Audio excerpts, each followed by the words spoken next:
Hello everyone, I hope you all are doing really well. So our today's topic is about biomolecules. ठीक है, नया chapter start कर रहे हैं. Last दो चैप्टर्स मैंने बहुत अच्छे से डिटेल में कवर कर लिए थे about cell and cell division.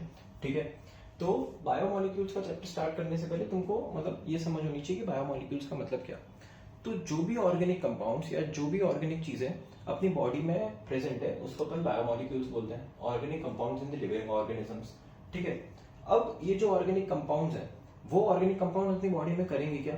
ठीक है, वो क्या करेंगे, स्ट्रक्चरल रोल कोई प्ले करेगा, कोई फंक्शनल रोल प्ले करेगा, कोई मेटाबॉलिज्म में काम में आएगा.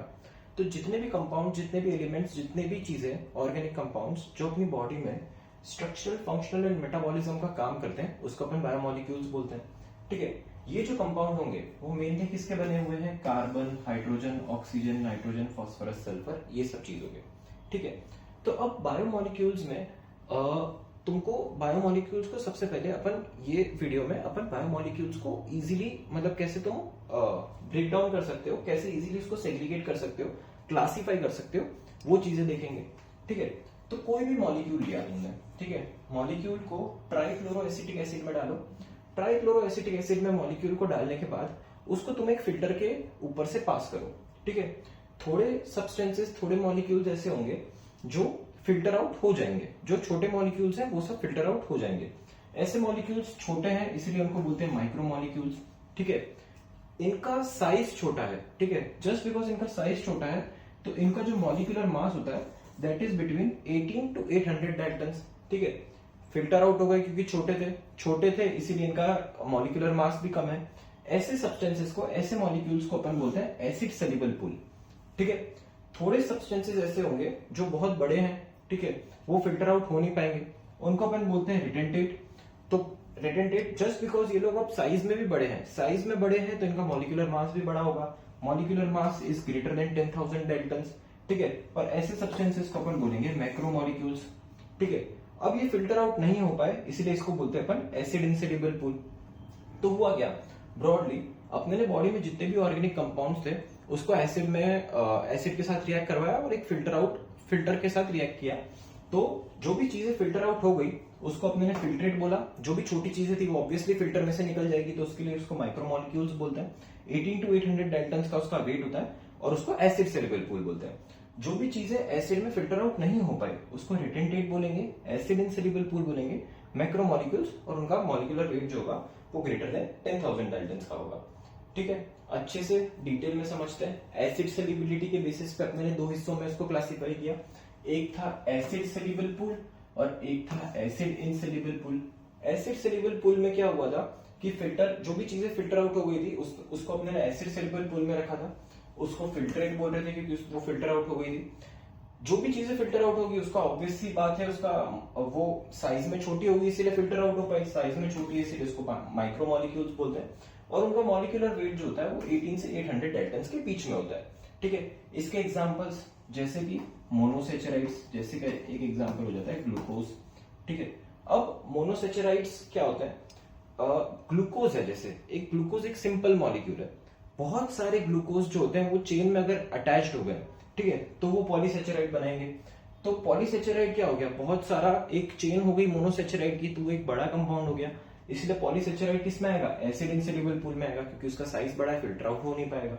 ठीक है, अमीनो एसिड्स, बहुत सारे अमीनो एसिड्स होते हैं, ग्लाइसिन, एलानिन, ये सब अपन डिटेल में पढ़ेंगे.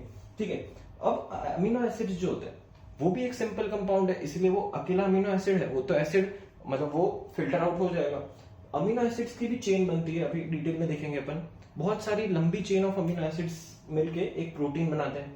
तो प्रोटीन बड़ा मॉलिक्यूल हो गया इसलिए फिल्टर आउट नहीं हो पाएगा. वैसे ही न्यूक्लियोटाइड्स की लंबी सी चेन बनेगी तो एक न्यूक्लिक एसिड बनेगा, डीएनए का फॉर्मेशन होगा. ठीक है, तो न्यूक्लियोटाइड्स, तो न्यूक्लिक एसिड जो है वो बड़ा मॉलिक्यूल हो गया तो फिल्टर आउट हो नहीं पाया.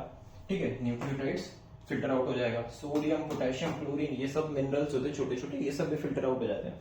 तो ये पूरा स्ट्रक्चर बनाते हैं एसिड सेल्युबल पूल का जो माइक्रोमोलिक्यूल्स है. अब इस साइड आते हैं एसिड इनसेल्युबल पूल. एसिड इनसेल्युबल पूल का मतलब क्या था, ऐसे सब्सटेंसेस जो फिल्टर आउट हो ही नहीं पाए. फिल्टर आउट नहीं हो पाए इसलिए अपने ने उसको रिटेंटेट बोला. फिल्टर आउट क्यों नहीं हो पाए, क्योंकि उनका साइज बड़ा था. साइज बड़ा था तो उनका मॉलिक्यूलर मास भी बड़ा था. मॉलिक्यूलर मास था ग्रेटर देन 10,000 डाल्टन्स का. ठीक है, साइज बड़ा होने की वजह से अपने ने इसको मैक्रोमोलिक्यूल्स बोला और यहाँ पे अपने ने इनको माइक्रोमोलिक्यूल्स बोला. ठीक है। एग्जांपल्स में आ गए पॉलीसेचराइड्स, पॉलीसेचराइड्स मतलब स्टार्च है, ग्लाइकोजन है, ये सब पॉलीसेचराइड्स में आते हैं। प्रोटीन आ गए, न्यूक्लिक एसिड आ गए, न्यूक्लिक एसिड मतलब डीएनए, आरएनए, ये सब। एक इसका एक्सेप्शन है, ठीक है, ये एक्सेप्शन तुमको याद रखना है लिपिड्स का, ठीक है। लिपिड्स को अपन पढ़ते हैं मैक्रोमोलिक्यूल्स के अंदर या एसिड इनसेल्युबल पूल के अंदर, ठीक है। बट लिपिड्स का जो वेट है वो लेस देन 800 डेल्टन्स का होता है, ठीक है। लेस देन 800 डेल्टन्स मतलब वेट कम है तो साइज भी छोटा होगा, तो ऑब्वियसली बात है फिल्टर आउट होना चाहिए था, बट फिल्टर आउट हुआ नहीं। अब इसका रीजन ये होता है कि मेजॉरिटी ऑफ द लिपिड्स जो अपने सेल्स में फाउंड होते हैं वो उसकी प्लाज्मा मेम्ब्रेन में फाउंड होते हैं, लिपिड की बाइलेयर बनी होती है, ठीक है। तो उस बाइलेयर वो just because lipid plasma membrane के अंदर प्रेजेंट है, ठीक है, तो वो बाहर एस्केप आउट कर ही नहीं पाएगा, वो फ्री सोल्यूशन में आ ही नहीं पाएगा। तो इसीलिए लिपिड जो होता है वो भी एसिड इनसेल्युबल पूल में रिटेंटेट के साथ रह जाता है और फिल्टर आउट नहीं हो पाता, ठीक है। ये एक्सेप्शन ध्यान में रखना, काम आएगा बहुत। नेक्स्ट अपन देखते हैं मेटाबोलाइट्स के बारे में, primary metabolites and secondary metabolites, ठीक है। तो प्राइमरी मेटाबोलाइट्स का मतलब क्या कि ऐसे सब्सटेंसेस जो सेल के ग्रोथ, डेवलपमेंट एंड मेटाबॉलिज्म में डायरेक्टली रोल प्ले करते हैं। ऐसे सब्सटेंसेस जो सेल की ग्रोथ, डेवलपमेंट एंड मेटाबॉलिज्म में डायरेक्टली रोल प्ले करेंगे, ऐसे सब्सटेंस को अपन बोलेंगे प्राइमरी मेटाबोलाइट्स, ठीक है। अभी जितना भी अपन चैप्टर में पढ़ेंगे, कार्बोहाइड्रेट्स हो गए, प्रोटीन्स हो गए, फैट्स हो गए, न्यूक्लिक एसिड हो गए, ये सारा का सारा प्राइमरी मेटाबोलाइट्स होता है, ठीक है। वो एसेंशियल है सर्वाइवल के सेल के लिए, ठीक है, सारे लिविंग सेल्स के अंदर मिलेंगे और ग्रोथ फेज के अंदर ये प्रोड्यूस होंगे, ठीक है। इसके एग्जांपल्स कौन से हो गए? Glucose, protein, lipids, nucleic acids, ये सब जितना भी अपन पढ़ेंगे वो सारा का सारा प्राइमरी मेटाबोलाइट्स। अब important topic secondary metabolites. Secondary metabolites क्या होता है कि जो सब्सटेंसेस, जो मॉलिक्यूल सेल के ग्रोथ, डेवलपमेंट एंड मेटाबॉलिज्म में डायरेक्ट रोल प्ले नहीं करते, वैसे कंपाउंड्स को अपन बोलते हैं सेकेंडरी मेटाबोलाइट्स, ठीक है। ये कोई एसेंशियल नहीं है सेल के लिए, स्पेसिफिक ऑर्गेनिजम्स में फाउंड होंगे और सेल की स्टेशनरी फेज में बनेंगे, ठीक है। ये कंसर्न नहीं है। सबसे इंपॉर्टेंट चीजें आती है सेकेंडरी मेटाबोलाइट्स के एग्जांपल्स, ठीक है। नीट का ऐसा कोई भी पेपर नहीं है, लास्ट 5 साल के पेपर निकाल के तुम देख लेना, जिसमें सेकेंडरी मेटाबोलाइट्स के एग्जांपल में से एक क्वेश्चन ना आया हो। या तो तुमको मैच दी फॉलोइंग दे देंगे, या तो तुमको ऑड वन आउट दे देंगे, या तो तुमको कोई भी ऐसा दे देंगे कि morphine and codeine, what are morphine and codeines, तो ये ऑप्शन दे देंगे पिगमेंट्स, एल्केलॉइड्स, टर्पेनॉइड्स या एसेंशियल ऑयल्स, ठीक है। तो देखो सेकेंडरी मेटाबोलाइट्स कौन से हुए? पिगमेंट्स होते हैं थोड़े से, एल्केलॉइड्स, टर्पेनॉइड्स, एसेंशियल ऑयल्स, थोड़े से toxins, lectins, drugs and polymers, ये सब कुछ कैटेगरी के चीजें हैं जिसको अपन सेकेंडरी मेटाबोलाइट्स बोलते हैं। इसके एग्जांपल्स बहुत इंपॉर्टेंट है, कुछ इसमें समझाने जैसा नहीं है, तुमको लर्न ही करना है। पिगमेंट जैसे कैरोटिनॉइड्स, एंथोसाइनिन, इजी है, अपने ने पढ़ रखा है, ठीक है। एल्केलॉइड जैसे morphine and coding, morphine and coding क्या है? एक टाइप की ड्रग्स होती है, मतलब एक टाइप की पेन किलर्स होती है, ठीक है। टर्पेनॉइड्स में मोनोटर्पिन, डाइटर्पिन, ठीक है। एसेंशियल ऑयल में लेमन ग्रास ऑयल, ऑयल पीछे आ रहा है तो फिगर आउट हो जाएगा इजीली। टॉक्सिन्स में आ जाता है एब्रिन एंड रेजिन, ठीक है। लेक्टिन्स में होता है कॉन्केनेबिलिन ए। ड्रग्स आते हैं विनब्लास्टिन एंड क्यूरक्यूमिन, ठीक है। एंड पॉलीमर्स जैसे रबर एंड गम्स, ठीक है।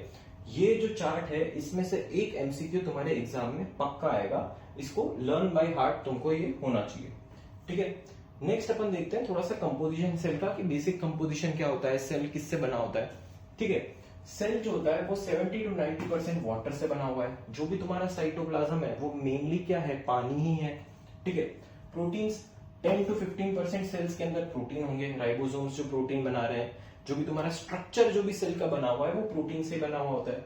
3% कार्बोहाइड्रेट्स है, 2% लिपिड्स है जो मेजॉरिटी प्लाज्मा मेम्ब्रेन के अंदर प्रेजेंट है, ठीक है। 5 to 7% न्यूक्लिक एसिड है जो तुम्हारा न्यूक्लियस के अंदर प्रेजेंट है in the form of DNA and RNA, ठीक है। एंड 1% आयंस होते हैं, ठीक है। तो ये वाला जो कंपोजिशन ऑफ सेल है इसमें से भी बहुत हाई टॉपिक है, इसमें से भी तुमको एक एमसीक्यू पक्का मिलेगा, ठीक है। अब अपन आगे, जब ये पूरा हो गया अपना बेसिक्स, ठीक है, ये पूरा बेसिक्स था बायोमोलिक्यूल्स का।